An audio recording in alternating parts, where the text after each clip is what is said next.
서울시가 광화문 광장에 우리공화당이 천막을 설치하는 것을 막아달라고 낸 가처분 신청이 각하됐습니다. 우리공화당은 우리가 옳았다라고 환호하는데 그런 일인가요? 한번 짚어보겠습니다. 자, 광화문 광장에 지금 우리공화당 천막 쳤다, 걷었다, 쳤다, 걷었다 지금 계속 그렇게 하는데요. 아예 천막을 설치하지 못하게 해달라는 가처분 신청을 냈습니다. 그런데 법원에서 행정 대집행으로 철거 가능하다라고 하면서 각하했는데 여기에 대해서 우리공화당은 법원이 우리가 옳았다는 것을 증명했다라고 하면서 광화문 광장을 지키겠다고 아주 기세를 올렸고요. 여기에 대해서 서울특별시는 그게 아니고 공화당 천막의 불법성은 법원이 인정을 한 거다라고 입장을 밝혔습니다. 관련된 녹취를 듣고 한번 따져보겠습니다. 오늘 아침에 아주 기쁜 소식이 하나 있습니다. 우리가 이렇게 줄기차게 주장했던 우리공화당 천막, 서울시의 점유권 침해 금지 가처분 각하되었다는 우리가 옳았다, 우리공화당 천막이 옳았다, 그리고 우리가 승리한다 라는 것을 우리 법원이 증명해줬다. 그런 의미에서 감사하다는 말씀을 드리고요. 우리 강원 동지 여러분들에게도 감사하다는 말씀 드리고 우리 애국 국민에게도 감사하다는 말씀 드리면서 저희의 요구하는 바가 관철될 때까지 광화문 광장을 지키겠습니다 하는 말씀. 자, 서정욱 변호사 먼저 법적인 부분 설명을 좀 부탁을 드리겠습니다. 네.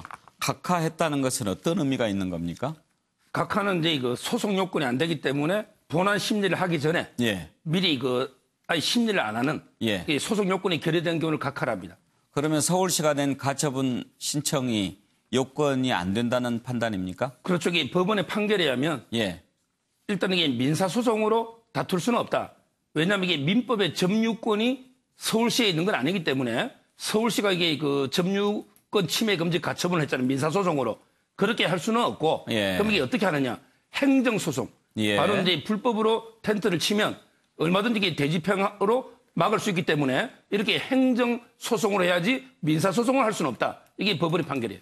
그러면 우리공화당은 우리가 옳았다라고 주장하는데 그것은 옳은 주장입니까? 그러게 전적으로 옳다고 할 수는 없죠.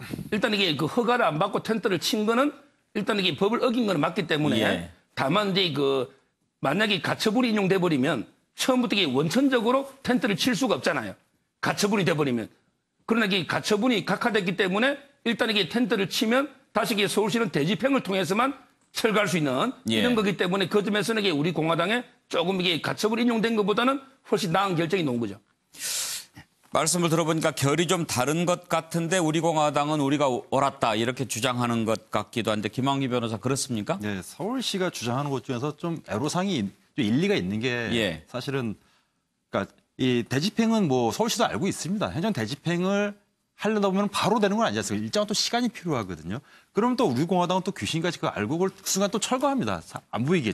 그러니까 집행이 안 되는 거예요. 물론 법원은 그걸 인정하지 않아서 계속 대집행을 통해서 철거하라고 했지만은 뭐 서울시는 한번 이게 그래도 어떻든 간에 국회의원이 소속된 정당이니까 뭐 표현의 자유로서 좀 약간의 최소한의 공간을 허용하는 것도 한번 고민해 볼 필요가 있을 것 같은데 어떻든 간에 공화당은 뭐 방금 화면에서 보셨지만은 이렇게 불법적이고 시민들이 굉장히 크게 또 뭐 눈살을 찌푸릴 정도로 계속 이렇게 뭐 천막을 치고 행사를 하고 이러는 것이 과연 총선을 앞두고 있는 정당으로서 이게 바람직한가? 이것도 뭐 별로 이렇게 좋게 보이지는 않습니다. 서정욱 변호사, 아까 홍문종 공동대표는 우리가 원하는 것을 관찰할 때까지 광화문 광장을 지키겠다라고 하는데 뭐를 원하는 거죠? 원하는 거는 이게 옛날에 헌법재판소 탄핵 인용 결정이 될 때 이거를 이제 시위를 하다가 5분의 국민이 돌아가셨거든요. 그 진상을 이게 규명해달라. 이게 우리 공화당의 요구 사항이고. 그리고 저는 이게 얼마 전에 이석기 석방하라. 이것도 이게 처음에는 허위로 마치 이게 문화행사일 것처럼 안치환 가수 이렇게 신청했는데 이석기 석방으로 이게 정치 집회로 변질됐는데 근데 그 후에 서울시가 어떤 조치를 취했습니까? 뭐 예를 들어 이게 변상금이든 뭐 조치 취한 게 없잖아요.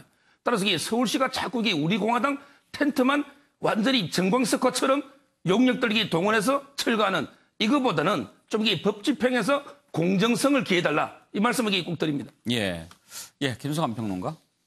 네, 저는 뭐 서울시가 인내가 필요하다고 생각합니다. 이건 굉장히 중요한 상징적인 사건으로 남을 수 있다고 봅니다. 공권력을 그러니까 힘을 가지고 있는 정부 기관이나 지방도 어차피 지자체도 지방 정부니까요. 그러니까 이런 상대방이 막무가내로 나온다 할지라도 법적인 테두리 내에서 최대한 인내하면서 대응해줘야 한다. 과거 그렇지 못한 정부를 우리는 너무 많이 봐왔습니다.